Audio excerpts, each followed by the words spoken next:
Looking for a side hustle that can have a huge impact? Nucleus Network has been conducting clinical research studies for over 15 years. Right now, Nucleus Network in Minneapolis is looking for healthy people ages 18 to 55 to join their upcoming clinical studies and is offering compensation ranging from $2,000 to $7,000. Get involved today. Check your eligibility now at nucleusnetwork.com. That's nucleusnetwork.com.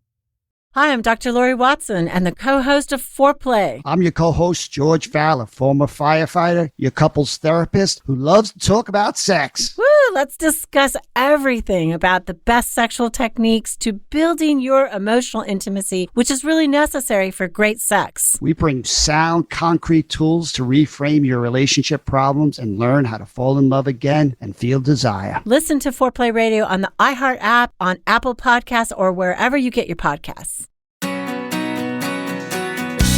Hey everybody, welcome, and thank you for listening to this episode of Marriage Therapy Radio. I am Zach Brittle. I'm here with Laura Heck, and oh man, I could not be more excited about this episode. We are talking today to Heather Havrilesky about her new book, Foreverland, on the Divine Tedium of Marriage, which comes out today, the day of the podcast release. So I will say unapologetically, I think you should own this book.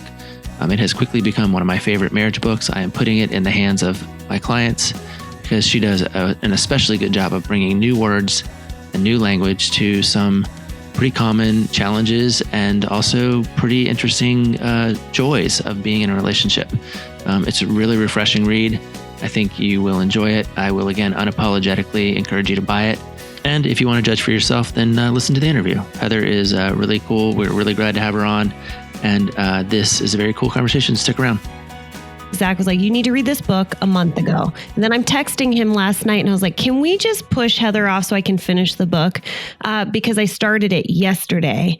And that's just a product of my personality. But I was so excited. I got a fourth of the way through and I'm like, it is incredibly suspenseful because I literally was like, you drop this little, what do they call that? Like Easter egg or like dangler or whatever, cliffhanger at the very beginning where you're like, but I'll get more to that later. I'm like, but when is later? When am I going to know what happens? So anywho, I still have 3/4 of the book to read, but I am so pumped on your writing. It just is so fun to read the way that you write because I'm fangirling just for a second. Fine with me. For our listeners that are looking for a good book, you're like, go for it, sister. I'll just sit here. Is that it's entertaining, but you also have like really good information sprinkled throughout where I was like, I wish I'm reading this like version where I can't highlight, which is normally what I would do if I had a paper copy. But there were so many pieces where I wanted to highlight and I just wanted to like have a book club and just hang on like 3 sentences and just ask other people, what do you think about these 3 sentences? But maybe we should tell people what your book is about. Or jump into it. So the way it happened is we started this fledgling Instagram page mostly out of spite because Zach started it. I'll fold this into that, but I have a book proposal of my own that I put in front of some people and they said, hey, this sounds amazing. This book's going to be great. I can't sell it. And I was like, why can't you sell it? Well, because you don't have a blue check or you don't have 1 million Instagram followers or whatever it was. Right. And so I was like, fine, I'm going to start an Instagram page. So I started an Instagram page and we're chasing this blue check. And then somebody wrote me and she said, I need to give her credit. I'll go back and find it in the intro, but she showed me your Twitter page and said, hey, you should check out this book. And I had never heard of Heather Havrilesky. And so I started kind of tracking it down, and you'll probably remember I was like, hey, it sounds like you want to be interviewed for your book. We have one, come ahead. And then I told Laura, I said, 24 hours later, you hadn't written me back, but 24 hours later, I had read a bunch of your stuff. And I was like, wait a second, hold on. Now I like really want you and I'm begging and I'm really sorry, but I'm like totally chasing you down because I was really, really just enamored of what you were bringing to the table. And then I couldn't wait to get my hands on the book, which is called Foreverland. Yeah. Yeah. Foreverland on the Divine Tedium of Marriage. And I love that you were excited to read it instead of repelled. Oh man. No.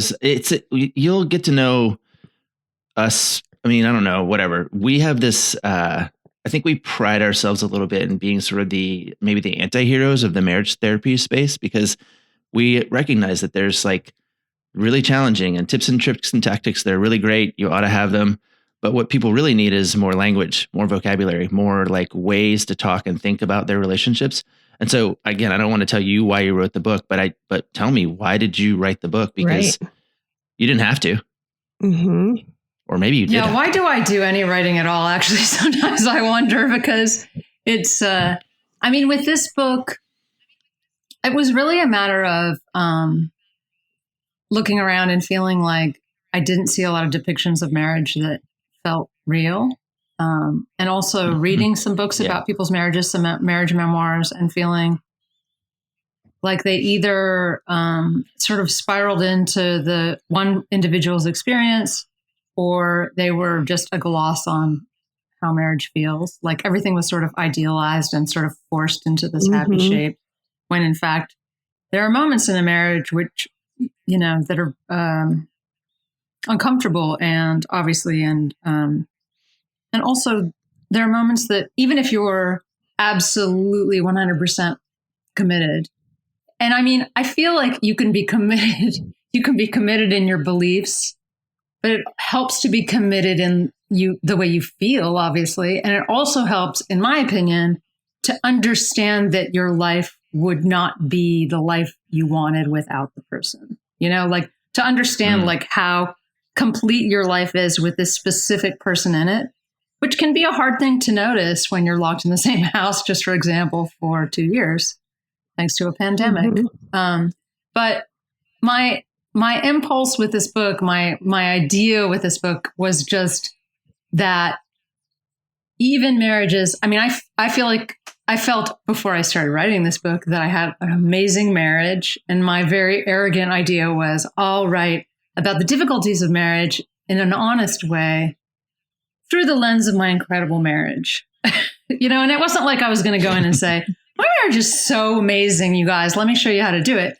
I just thought, if anyone can write a really honest book about how hard it is to be married, it's me, because I'm really happy and secure in my marriage. And then when I started writing the book, I found myself not questioning my commitment to my husband, because I really have a very clear understanding of what he brings to my life and how much I love him. And it's, if anything, I have a lot of fear around something happening to him and having to go on without him. But as I started to pick apart, why do we marry people for life? Why do we marry one person? What is our culture? How does our culture see marriage, and does our culture expect of us within the bounds of marriage? As I started to look at all these things, I started to dislike a lot of it. I sort of started to feel angry at the ways that I had all these unrealistic ideals and fantasies around marriage. I had all kinds of expectations of who I should be, serene and perfect like a bride, throughout my entire marriage. I began eventually to question why it is strange to be attracted to other people and why it's weird to talk about that.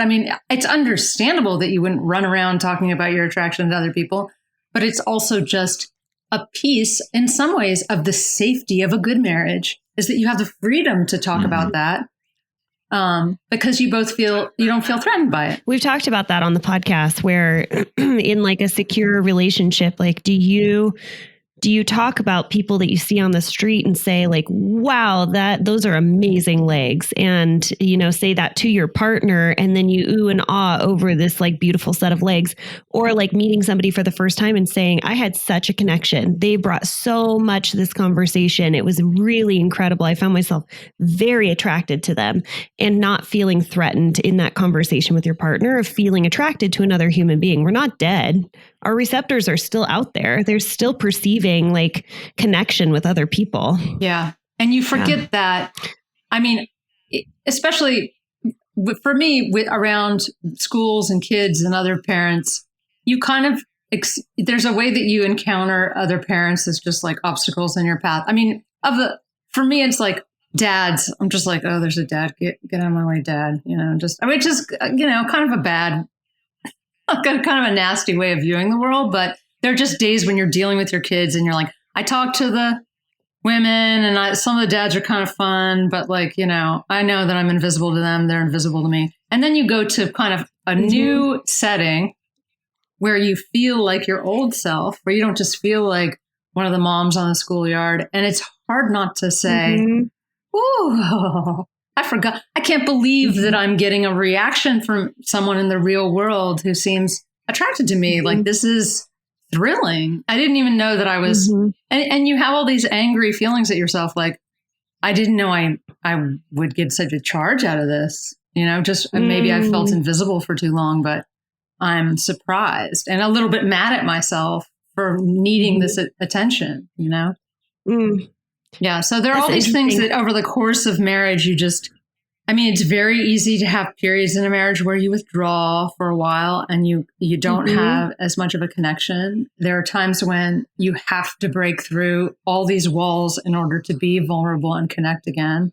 There are times when you're just bickering a lot because you're just in some debate mode. Even if you're generous with each other, generally, you just encounter each other as like, what? Why did you do that? What? You're doing it. Ugh. Like everything is like an insult to your senses because you just want control back of your environment. They're just, they're different. The phases of your marriage. I'm going to quote you here for a second because I think you're beginning to talk about this. I highlighted it for myself. You guys are, this is early. This is about a third of the way in the book. I don't know. But you are talking about the energy of your conflict. And it says, you say, when the defensive just relax energy meets a murderous, you don't get it energy, rage, you're in trouble. And it's like that. We talk about that all the time, but it's just in that sentence right there, it doesn't even matter what you're talking about. It doesn't matter if you're talking about laundry. It doesn't matter if you're talking about the guy, the crush that you have on the sideline of the soccer field. It doesn't matter if you're talking about the travel plans you're trying to make. It's when that energy meets that energy, all of a sudden it creates this whole other context for trouble that I think you do a great job of sort of manifesting all along. I'll sell this book all day long, and I want to talk about all the reasons I think people should buy it. But I also want to hear you talk about this piece in just a second, which is Bill, your husband. I generate a ton of empathy for Bill because I get him. I'm sort of like him. I understand all that defensive stuff. And you have a ton of affection and security there. And you have this whole section where you talk about hating your spouse. Can you articulate that a little bit more clearly? Because I think people need the freedom to both love and hate their spouse. But I know that you're not talking about hate in its purest form. When I began writing the book, I felt that I needed to attack sort of the ambivalence that comes up during marriage directly. So I wanted to look it right in the face. And as I was writing the chapter about falling in love, I started to talk about how what is passion? Passion is sort of, if you think of romantic comedies, you have two people who drive each other crazy and then they finally get together at the end. And so I started to think like passion is made of love and hate together. There's something aggravating and particularly enervating about the person you fall in love with. I don't think there are people who you just think are great, who you'd never dream of sleeping with or falling in love with. And then there are people who you might not even like that you want to sleep with, which, maybe I'm just talking about a very dysfunctional self that I have, but I don't think so. I think that when I started to tangle with these ideas, I sort of came up with this sort of cohesive notion that you can't feel passion without a little edge of, why do you make the decisions you make? And so when I came to the chapter about anger, so that was more like tangling with the idea of hatred on in an intellectual format, let's say. And then when I came to the chapter about anger, the question, do I hate my husband, was really just a joke.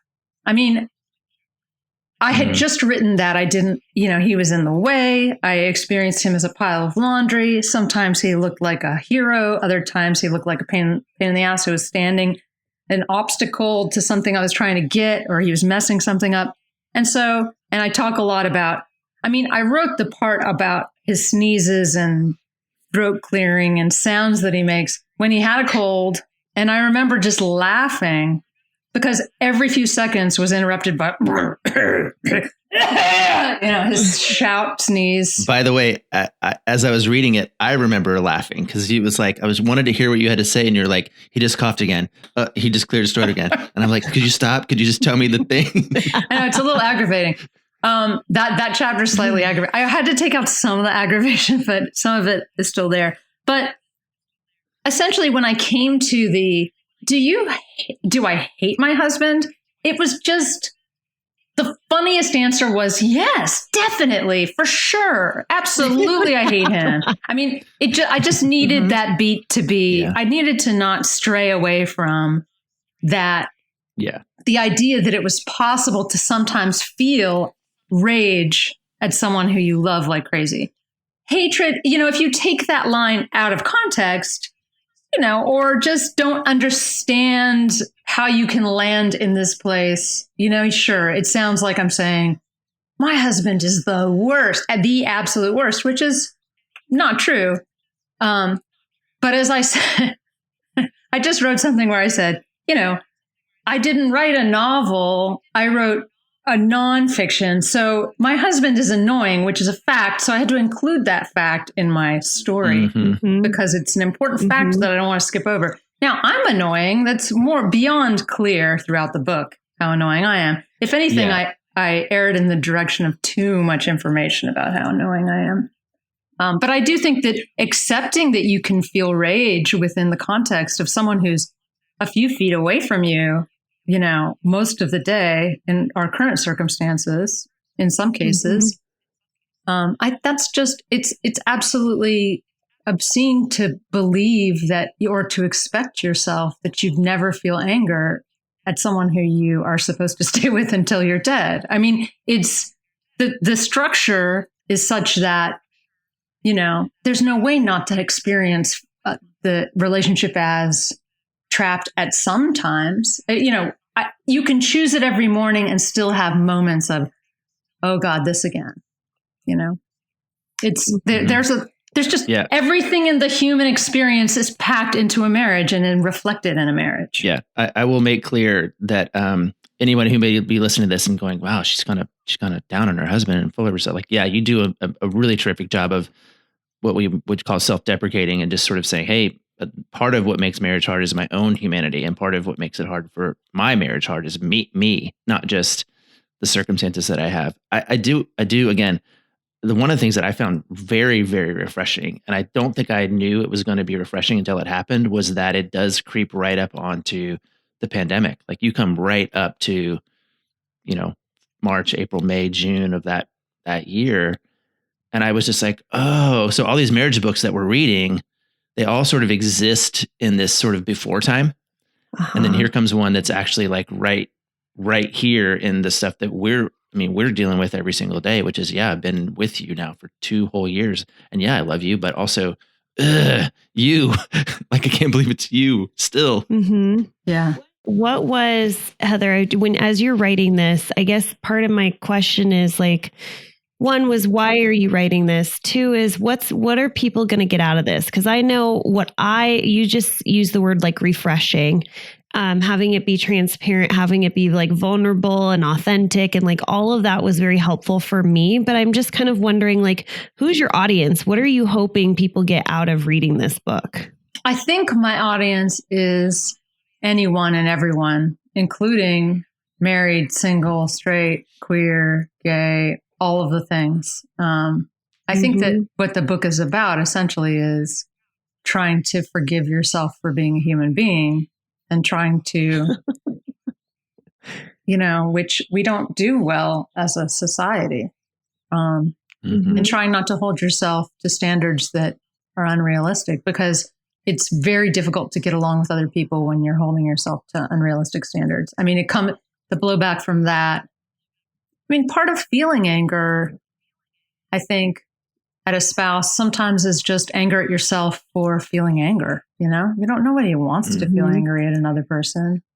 Part of being with someone for a long time is just feeling embarrassed by how disgusting and boring and weird and weak and moody you are. I mean, we're all we all surprise ourselves. I think particularly over the years, there's a feeling when you're in your 20s that you're going to just get better and stay there and it'll be awesome. You know, like you're going to solve all these crazy problems. You're going to have a career that works. And when you get everything that you want, you know, you're just going to be amazing and winning and nothing's going to bother you. And actually, I think that's why a lot of people who reached out to me and said, when my book the anger chapter was excerpted in the New York Times right before Christmas, actually it was a Sunday right after Christmas. And a lot of people reached out to me. I mean, some people were mad that I said I hated my husband. Many people were mad, actually. But a lot of people reached out to me and said that they found it comforting to read a very honest account that was obviously buoyed by the love that I feel for my husband. That was just, to them, it felt clear that it was about that the piece was about self-acceptance and mutual acceptance and forgiveness. And so, I mean, and if it didn't, I'm open to the idea that I didn't hit the mark exactly or overshot the mark, which is a very common thing that happens with my writing because I love extreme words and exaggeration and fun and humor.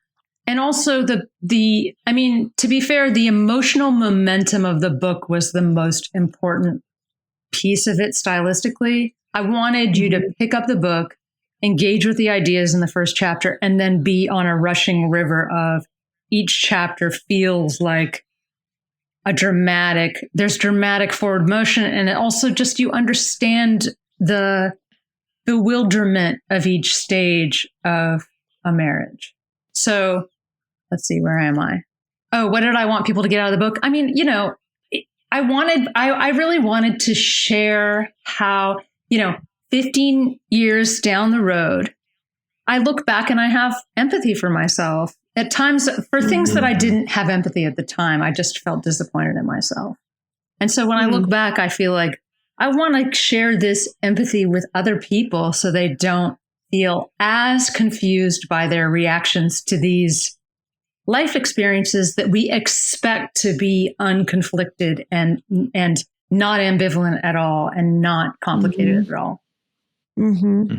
Yeah, it's kind of fun. You almost like establish like a new benchmark. Like we have this really fairy tale romanticized benchmark that we are trying to live up to when it comes to being in long-term relationships that are committed. And you sort of establish this new benchmark of like, hey, here's the benchmark that we've all been trying to hit. Here's what the real benchmark looks like. And so everybody can kind of just take a breath, which I think we need right now, to be perfectly honest, at this point of just like the last 2 years of trauma that we've been going through, of recognizing that what we've been trying to reach is, I mean, it's unattainable and it's also bullshit. And realistically, it's like the good enough marriage is what we're looking for. And there's going to be times where you're frustrated, you're irritable, you're angry at your partner, you're shameful for your reactions. And that's a part of being human. And that's your life. And that's the benchmark. And you're all crushing it. Everybody, if you felt shame, if you felt anger, you are crushing it. And it's sort of, I don't know, I had this image of you being the mom at the park that hands me like a hot chocolate with whiskey in it and looks at me and says, "You're doing a fucking great job, sister." And I was like, I kind of felt like, okay, I'm doing it. Like, this is all normal. This is expected. I love it. Like, we can be best friends. I got to go fix that hot chocolate right now. You know that Zach and I are huge fans of getting support, and that is why we have partnered with BetterHelp to put you in contact with licensed professional counselors in your area. Tap into the world's largest network of licensed, accredited, and experienced counselors who can help you with a range of issues, including depression, anxiety, trauma, grief, relationships, and more. With BetterHelp's counselors, you get the same professionalism and quality that you would expect from an in-office counselor. With the ability ability to communicate when and how you want, whether it be messaging, through the phone, or video conferencing. The matching process is quick but thorough. Look, I know that a lot of therapists are booked out and difficult to get into, but don't let that stop you from getting the support that you need. The cost is less than half of what Zach and I charge, which is kind of unheard of. And when you register with BetterHelp, you are supporting Marriage Therapy Radio. Go to trybetterhelp.com MTR. So it's trybetterhelp.com/MTR to register with BetterHelp. TRYBETTER help, HELP.com/MTR, and you receive a special discount as a Marriage Therapy Radio listener. I have a kind of a technical question as you're just thinking about it. But you sat down to write the book, and of course you're writing about 15 years ago. You're writing now about 15 years ago. You're not writing 15 years ago about 15 years ago. Yeah. It's not like you cobbled this book together over a couple of decades. It's more like you sat down and said, hey, I'm going to kind of do this and see if I can tell this story. The other piece so that's the answer to my question, because I think, as you noted, it's a nonfiction book. It has a ton of cliffhangers and drama and sort of the Rushing River feel to it. But what I love is it doesn't have like drama for drama's sake, right? You keep teasing this event or this conflict or this sort of major thing. And I know that in real time, they all feel major. On film, they don't. You could be the key to helping change lives. Join a clinical trial with Nucleus Network in Minneapolis and be a part of groundbreaking research. Nucleus Network has been conducting clinical research studies for over 15 years. Right now, Nucleus Network is looking for people with moderate to severe kidney impairment to participate in their upcoming clinical studies. If eligible, your participation could help advance research of investigational medications that are being developed to treat a variety of medical conditions. Nucleus Network is offering compensation ranging from $2,000 to $7,000 for study participation time. If you or someone you know has kidney disease, check your eligibility for Nucleus Network's upcoming studies now at nucleusnetwork.com. Your participation matters. Learn more about Nucleus at nucleusnetwork.com. Again, nucleusnetwork.com. Right, on film, they'd be like, oh, that's okay. Well, but I think that's part of what we get deluded about sometimes, because these little things do feel really, really big to us in the moment, but we don't need to make them, but we can deal with that reality. It doesn't have to be this big headline grabbing thing. Cause I kept waiting for this massive shoe to drop, and it was just lots of little shoes kind of day over day, kind of walk, Yeah. So I think there's something refreshing about that. I have a very specific client in mind that as I was reading it, I was like, I want you to read this book, but sorry, you can't read it till February, and because she was like, why? And I was like, because this lady, Heather is trying to do really well what you're having a really hard time doing, which is looking at your day-to-day sort of one foot in front of the other lifetime and make it mean something other than this is all terrible all the time. In particular, it was kind of the beginning stories around your sort of labor birthing experiences and having the new baby and all that stuff. I was like, this woman needs that chapter. So I'll make sure she gets it. I have a question. Sorry. That's okay. You met Bill when you were 35? Yeah, I was 34 when we met, and then and then we got married right before I turned 36. Is that right? Yeah. Okay. And any previous marriages? No. Forgive me if this is in the book, but I only got a fourth of the way. I love that because I find that so much literature out there is talking about folks that have gotten together, sort of in their early 20s. And it's really cool to have a book represent where I think we're headed, at least, on the coast. I find on the East Coast and the West Coast, a lot of folks are getting married in their mid to late 30s and then having children much later and not having children through sort of like the conventional P and the V way. But like, it's just really cool that you started your story at 35. Actually, I would love like a prequel. Do we get like, if you get another book opportunity, will you write like the before 35? Because I'm interested in hearing about all the stoners you dated. Oh my God. My first book is a memoir about my childhood, and it includes a little bit of, it would be fun to do a dating memoir actually of my bad dating years. I feel sorry for my exes. I've written a little bit about a few exes in different books, but yeah, I kind of had a run there where I dated a few different men for 2 years each.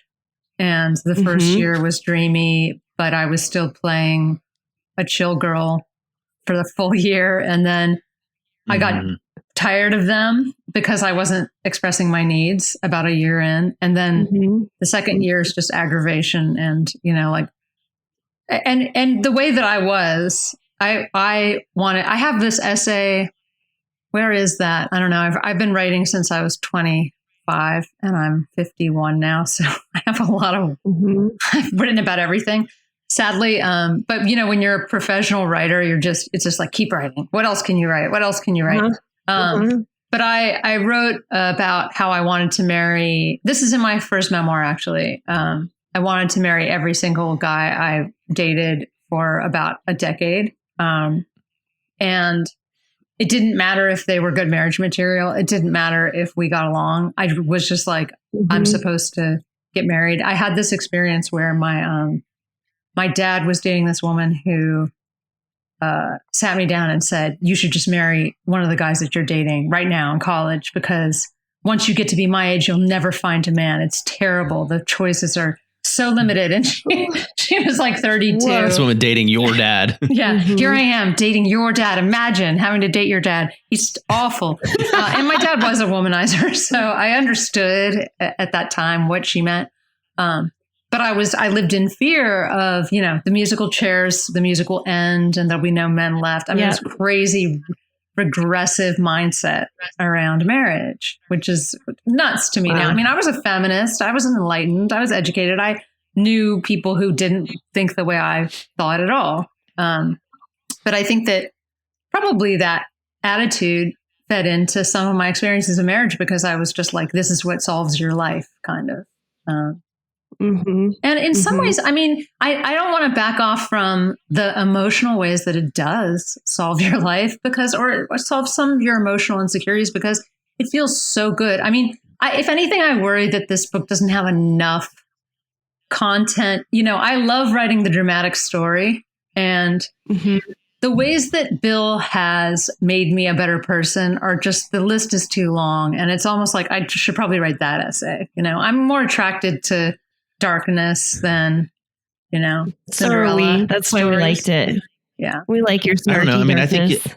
I think you do a great job, particularly as you kind of are landing the book, of sort of saying, hey, let me tell you about how great Bill is and what Bill is about. The thing, I think, the challenge I would give to certainly our listeners and perhaps your readers is, you have to read it thoughtfully. You have to read it and look for the places that are where the lessons are. If you were to start to sort of be more, sort of forward facing with, here's the thing I hope you take away with this, I actually think it would diminish it quite a bit, because there's plenty that's tucked in there that people, I think again, people need the experience of going, oh, I'm not alone.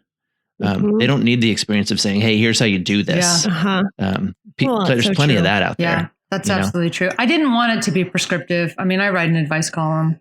I don't even really want my advice column to be prescriptive a lot of the time. I get bored with that kind of writing. And I think that, I think we need it. I think we need to know how to do things, particularly now. I need it.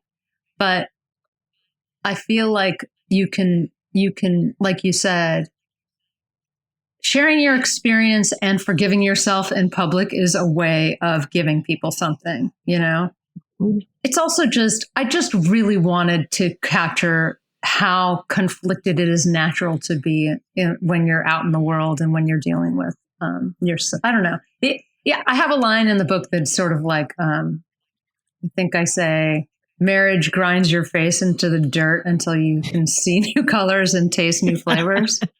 And that's how it's felt to me. Even in the process of writing the book, there was a point in writing the book where I thought, are we really as connected as we pretend to be? And I sort of accused Bill of not showing up enough in our marriage. And he was like, I'm sitting here, you've been talking for 10 minutes and I'm just sitting here looking at you and listening. And I'm like, yeah.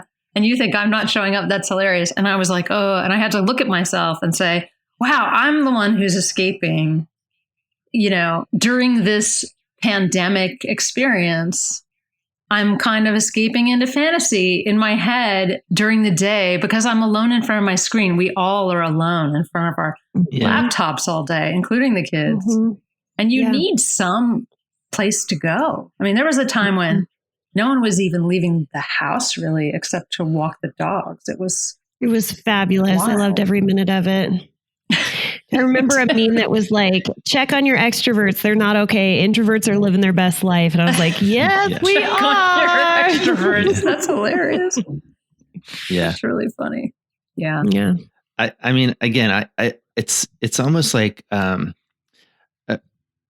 I know why I want to write my book. And then I keep going. And then as I was reading this, I kept going, I don't need to. Like, the book exists. It's right here.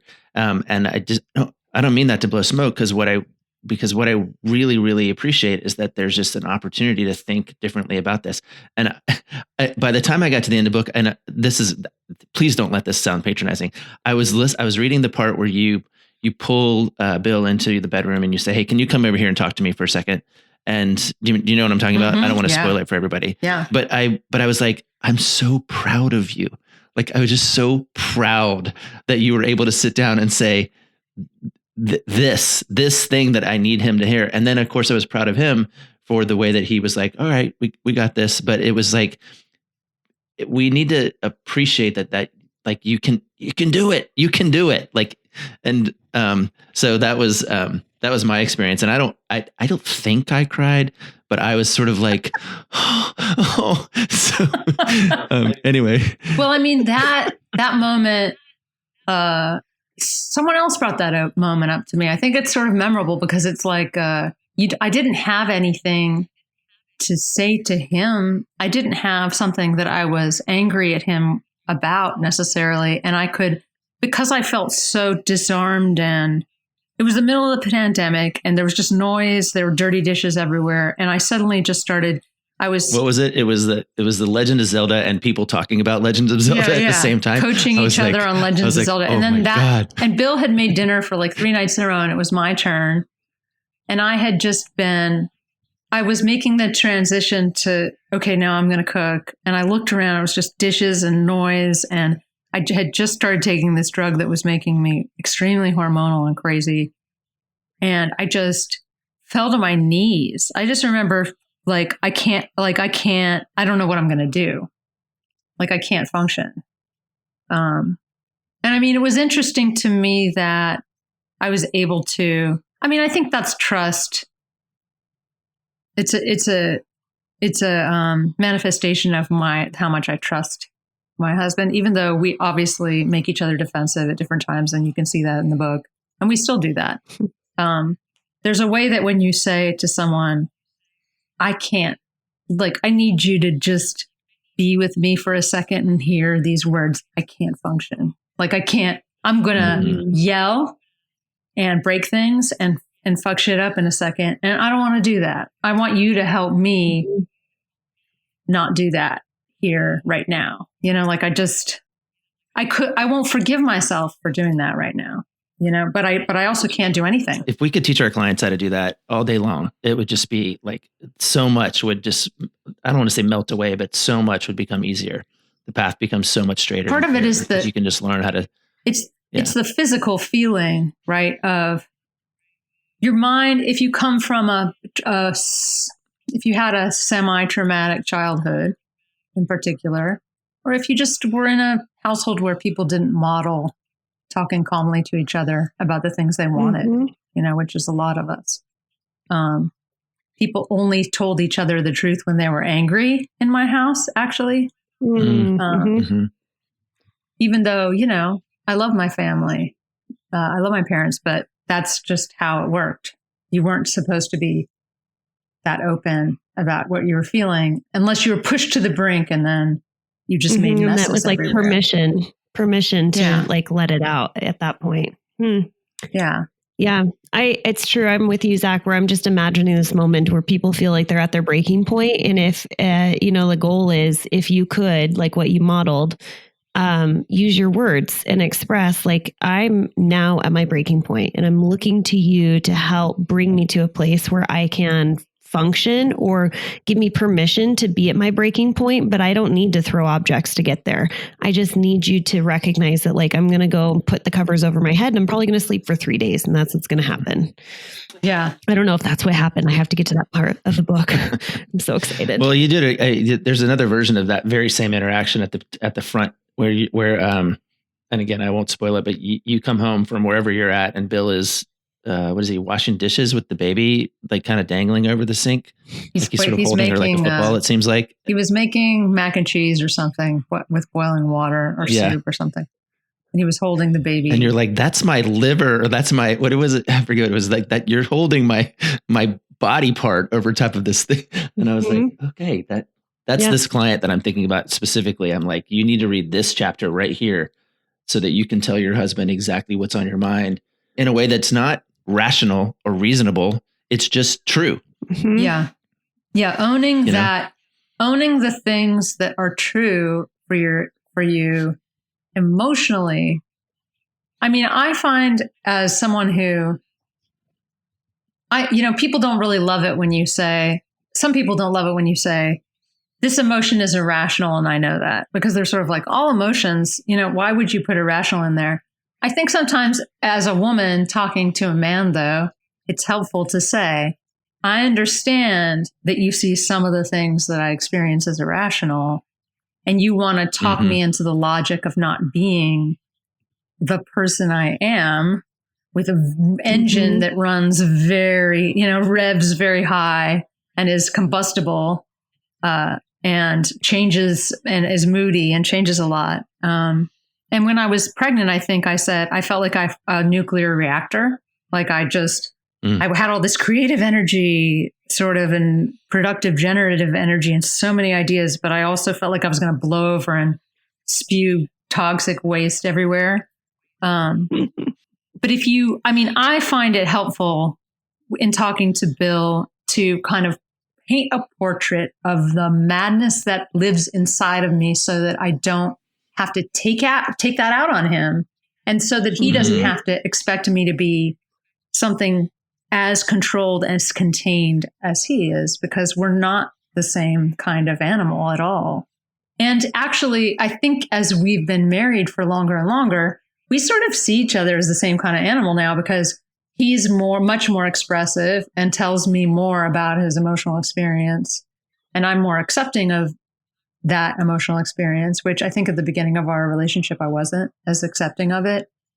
And, just through conversation and through, painting these pictures of what's going on inside of you, you gain this trust where you can actually say, whoa, like you can recognize situations where you're like, oh, this is like the perfect storm. We're not going to solve this or feel okay.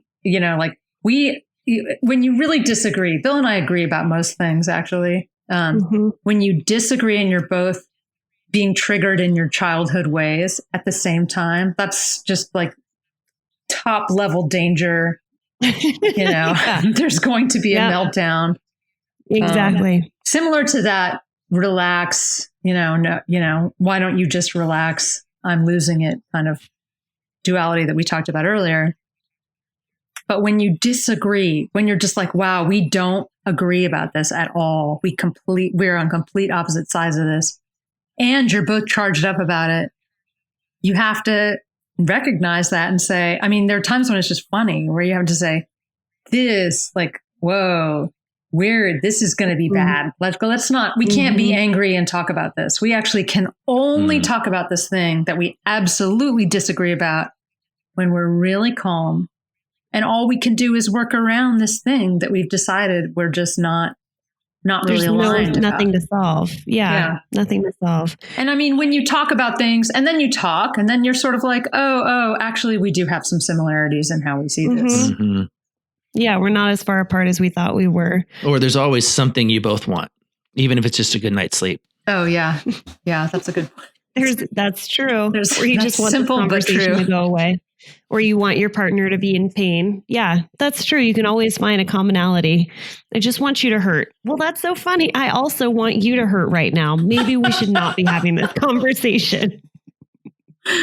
Oh my God. Did you know? I don't even know if we made this clear. So Zach and I mean, our podcast is Marriage Therapy Radio, but we're both couples therapists that are on the West Coast. And so much of what I appreciated about your book is this narrative that is your real story of what you're going through with these nuggets of wisdom, where I was like, this chick's got a therapist background. She knows what's up. There was so much I don't know if you researched these things, but literally there was bits and pieces where I literally was like, that's John Gottman's work. Oh, that's Terry Reel's work. Oh, and these are all famous, therapists and researchers, which was fun because I was entertained, but I was also enlightened. And then I was also validated. And I kind of was just like, I like this. This is fun. It doesn't feel like a workbook for me. Oh, that's cool. I was a psychology major, but I don't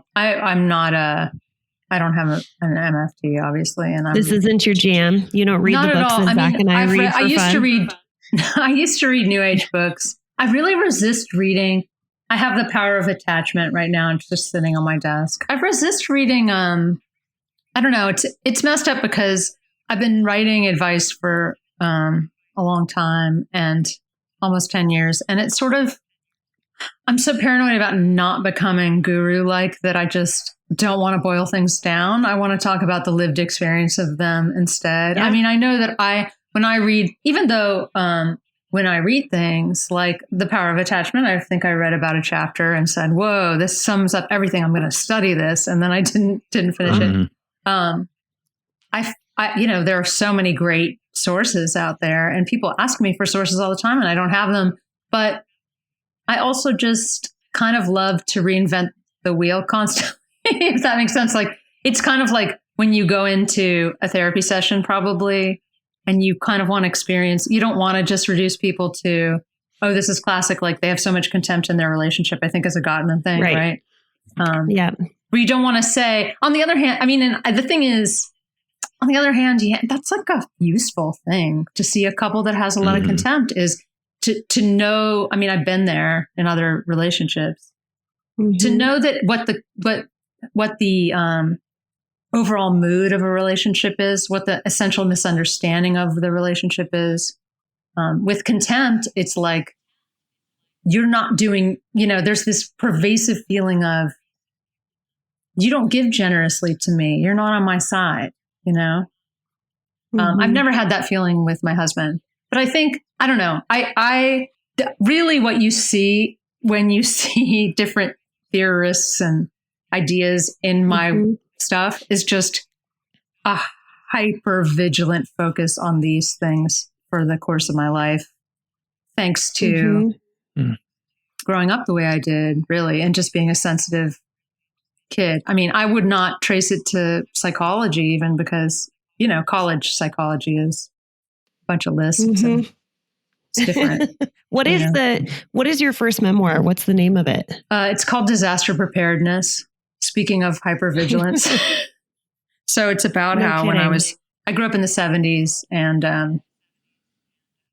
I had an escape route for every potential disaster. I had a plan. If the meteor fell on the house, this is what I'm going to do. Good for you. Well, seems like a good use of time. I was a strange child. That's part of it. Zach, I'm looking at the time. We're at where we generally have itty bitty short, but we're trying to milk you for all we can. But I'm also aware that appreciative of your time. Okay, so you mentioned Twitter, but is that the best place to reach you when you're online? Do you have an Instagram? What do you like to do? How do you like to communicate? I spend time on Twitter the most, probably. Okay. Cool. I shouldn't because it's a time sink. I spend some time on Instagram, but it's a little bit less. I'd say Twitter is more my kind of professional. What's your handle? At Havrilesky. It's at H Havrilesky is my Twitter. At H. Havrilesky. Yeah. When is the book coming out, Foreverland? The book comes out on February 8th. I think it's a really good book to read from start to finish. I want to say that because all my other books are essays, and I feel like this book, you want to just read it chronologically. Yeah. And I think it's a good wild ride. I mean, people are enjoying it so far. They seem to like it. I have, I'm trying to think. Oh, Ask Polly is a newsletter that you can find on Substack. It's askpolly. I get Ask Polly. Oh, okay. Ask Polly comes to me. Okay. So you know about Ask Polly. Askpolly.substack.com is another thing that I'd like to mention because I'm having a lot more fun with it. I wrote Ask Polly for New York Magazine for years, and then I turned it into a Substack partially so I could just make it insane and weird and aggressive and fun. And so it's kind of finally starting to become what I want it to become. I do interviews, and today I wrote a piece about accepting all of your multiple personalities and how you code switch from one personality to another under different kinds of conditions, and forgiving yourself for having personalities that are so extreme and overshoot the mark. Like one of my personalities is something like helpful, compassionate helper lady is one of them. And then another one is just Jabba, who sits in the same place and eats snacks and doesn't talk to anyone, laughs at people. So that's just one example. It's a colorful place, and the discussions are great. It's true. It's got a very active and lovable readership, smart readership. And that's all. I don't have that much to promote. I wish I had a little pocket handheld device or some kind of an NFT. I'm not much of an entrepreneur. Obviously, if you reach out, you're paying attention to your DMs because Zach was able to hunt you down and stalk you online. So if people really, really want, and I think that they should find a picture of your face to see how much of a doppelganger you are to the Twilight mom, whatever her name is. Twilight mom. That is also a thing. Yeah. And my husband looks like John Hamm. I should have mentioned that as well. No, he doesn't. Yeah, a lot. Like John Hamm. In fact, so much like John Hamm that people were confused and thought I was literally married. I said, I'm married to John Hamm, and then put a picture of him. And a bunch of people were like, holy shit, I didn't know she was married to John Hamm. That's pretty funny. But his name is Bill. Yes, his name is Bill. Well, I'm really glad that you responded to my message and that you came on. I'm really excited about your book because I think people ought to have it in their hands and ought to have it on their bookshelves. And thanks for your time today. I appreciate it so much. And I really enjoyed talking to both of you.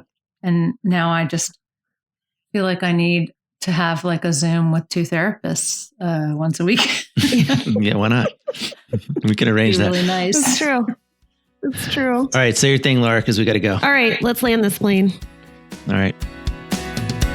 Thanks so much for listening to this episode of Marriage Therapy Radio. We were super excited to have Heather on our podcast.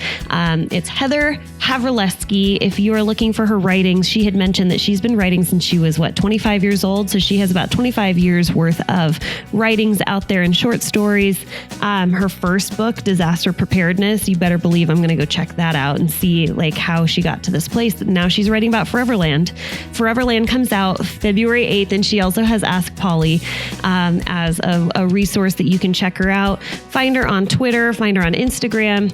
We're just a huge fan of Heather. Thank you for all of your time and attention, making your relationship better today than it was yesterday.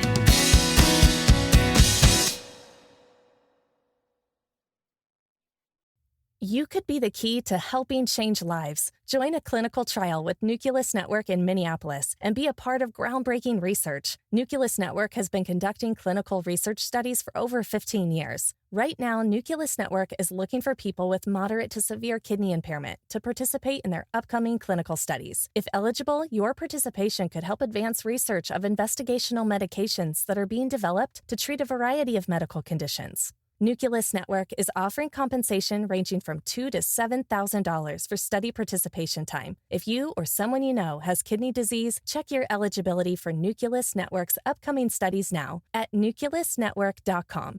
Your participation matters. Learn more about Nucleus at nucleusnetwork.com. Again, nucleusnetwork.com.